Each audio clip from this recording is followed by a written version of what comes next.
जनता उनके पीछे नहीं जाएगी, बात है ये। গত সপ্তাহে ভারতের নয়াদিল্লিতে ভয়াবহ গাড়ি বিস্ফোরণের ঘটনাকে সন্ত্রাসী হামলা হিসেবে ঘোষণা করেছে দেশটির কেন্দ্রীয় সরকার। এই বিস্ফোরণের পরই ভারতে থাকা মুসলিমদের খলনায়ক হিসেবে উপস্থাপন করতে শুরু করেছে কট্টরপন্থী নরেন্দ্র মোদী সরকার।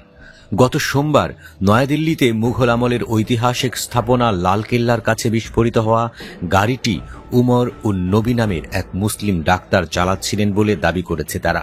এরপরই কোনো পর্যাপ্ত তথ্য প্রমাণ ছাড়াই পুরো ঘটনায় দেশটির মুসলিম সম্প্রদায়কে আকার ইঙ্গিতে দোষারোপ করছে ভারত সরকার।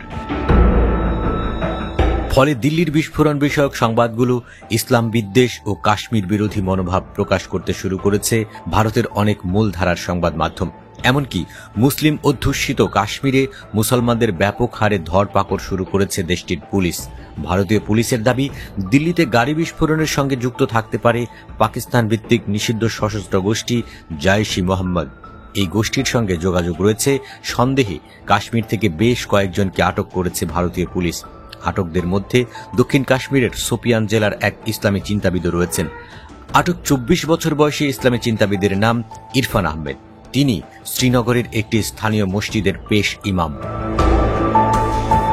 এক বিবৃতিতে ভারতীয় পুলিশ বলছে, জম্মু ও কাশ্মীর পুলিশ একাধিক স্থানে তল্লাশি চালিয়েছে। বিভিন্ন এলাকা থেকে মোট 7 জন অভিযুক্তকে আটক করা হয়েছে। এর মধ্যে রয়েছেন চিকিৎসক গনাই ও রাঠোর, ইসলামী চিন্তাবিদ ইরফান আহমেদ এবং আরও 4 জন। এই 4 জনের মধ্যে উত্তরপ্রদেশের লখনৌ শহরের এক নারীও রয়েছেন। এদিকে দিল্লিতে বিস্ফোরিত গাড়ি চালক উমর নবীর পরিবার দক্ষিণ কাশ্মীরের পুলওয়ামার কৌল গ্রামে থাকে। সেখানে হানা দেয় ভারতীয় পুলিশ। নবীর ভাবি মুজাম্মিল আক্তার বলেন, গত সোমবার সন্ধ্যায় পুলিশ আমার দেবরকে নিয়ে গেল এবং পরে আমার স্বামীকেও। পুলিশ আমার শাশুড়িকেও ডিএনএ পরীক্ষার জন্য নিয়ে গেছে। এদিকে কাশ্মীর থেকে আরেক চিকিৎসক মুজাম্মিল গনাই ও তার আরেক ভাইকেও ধরে নিয়ে গেছে ভারতীয় পুলিশের সদস্যরা। দিল্লিতে বিস্ফোরণের ঘটনায় কাশ্মীরের মুসলিমদের এভাবে ধরপাকড় শুরু হয়, এর রেশ পড়েছে গোটা ভারতে। স্বাভাবিকভাবেই ভারতের বিভিন্ন এলাকায় ইসলাম বিদ্বেষ ও কাশ্মীর বিরোধী মনোভাব ছড়িয়ে পড়েছে। গত 12 নভেম্বর ভারতের গুরগাঁও শহরের পুলিশ হাউজিং সোসাইটিগুলোকে ডেকে কাশ্মীর বাসিন্দাদের তালিকা তৈরি করার নির্দেশ দেয়। এতে সেখানকার বাসিন্দাদের মধ্যে আতঙ্ক দেখা দিয়েছে। ভারতের সামাজিক যোগাযোগ মাধ্যমগুলোতেও সম্প্রতি কাশ্মীরিদের বিরুদ্ধে সহিংসতা উস্কে দেওয়া হচ্ছে। এমনকি সামাজিক যোগাযোগ মাধ্যম ব্যবহারকারীদের কেউ কেউ দিল্লি ও নয়ডার মতো শহরে বসবাসকারী কাশ্মীরি ভাড়াটিয়াদের বের করে দেওয়ার অঙ্গীকার করেছেন।